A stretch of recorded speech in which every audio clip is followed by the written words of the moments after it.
Hi అండి, అందరికీ నమస్కారం అండి. ఫ్రెండ్స్, మనకి ఇప్పుడిప్పుడే మరొక బ్రేకింగ్ న్యూస్ అప్డేట్ అయితే రావడం జరిగిందండి. అది కూడా స్టార్ హీరోకి గుండె నొప్పి, ఆసుపత్రికి తరలింపు అంటూ మనకొక బ్రేకింగ్ న్యూస్ అప్డేట్ అయితే వచ్చిందండి. అయితే ఇందుకు సంబంధించిన పూర్తి వివరాలు అయితే తెలుసుకుందామండి. వీడియో ఎక్కడ స్కిప్ చేయకుండా చూడండి ఫ్రెండ్స్, అప్పుడే మనకి పూర్తి సమాచారం అయితే అందుతుంది. ఇక లేట్ చేయకుండా వివరాలకు తెలిపోదాము. తీవ్ర అస్వస్థతకు గురైన మిథున్ చక్రవర్తి హుటాహుటిన ఆసుపత్రికి తరలింపు. బాలీవుడ్ సీనియర్ నటుడు, బీజేపీ నేత మిథున్ చక్రవర్తి ఛాతీలో నొప్పితో ఆసుపత్రిలో చేరారు.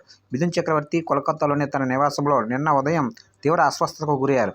ఛాతీలో నొప్పి రావడంతో ఆయనను కుటుంబ సభ్యులు హుటాహుటిన ఆసుపత్రికి తరలించారు. ఆయనకు కోల్కతాలోని ఓ ప్రైవేట్ ఆసుపత్రిలో ఐసీయూలో చికిత్స అందిస్తున్నారు. మిథున్ చక్రవర్తిని ఆసుపత్రికి తరలించారన్న వార్తతో దేశవ్యాప్తంగా ఉన్న ఆయన అభిమానుల్లో ఆందోళన నెలకొంది. ఆయన ప్రస్తుత పరిస్థితిపై ఎలాంటి సమాచారం లేకపోవడంతో అభిమానులు తీవ్ర ఆందోళన చెందుతున్నారు. ఇక మిథున్ చక్రవర్తి 1976లో చిత్ర పరిశ్రమలో అడుగుపెట్టారు. ఆయన మొదటి చిత్రం మింగ్రయ్య. ఇది బెంగాలీ చిత్రం కాగా బ్లాక్ బస్టర్ విజయం సాధించింది. ఈ చిత్రంలో నటనకు మిథున్ చక్రవర్తికి ఉత్తమ నటుడిగా నేషనల్ అవార్డు అందుకున్నారు. డెబ్యూ మూవీతో నేషనల్ అవార్డు అందుకున్న మొదటి హీరో మిథున్ చక్రవర్తి కావడం విశేషం.